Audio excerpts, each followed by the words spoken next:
Nasinati sa pipila ka lugar sa Cebu ug Bohol ang epekto sa datang panahon. Ani ang detalye. Kuha kining video ni Debra Ann Kawelan sa Barangay Kantauan sa City of Naga, Cebu kagahapon. Daw nasusama sa falls ang tubig nga ni Dagayday gikan sa bukid. Gifokus man. Makita usab nining usa ka video nga kuha ni Motor DTV nga adunay usa ka lalaki nga nisuway og tulod sa usa ka motor taliwa sa baha. Ug adunay pipila ka mga sakinan nga niagi taliwa sa uwan. Nahitabo kini sa Eyas Fortuna, Mandawi City kagahapon. Sa Yati Liluan, makita usab kini mga motorista nga bisan sa kailawom sa baha, nipugos gyapon sila og agi sa National Highway.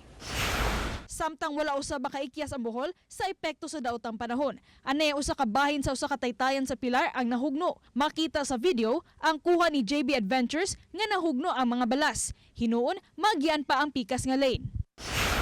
Anay usa ka bahin sa luna sa balay sa lungsod sa Kandihay ang nahugno epekto gyapon sa daotang panahon.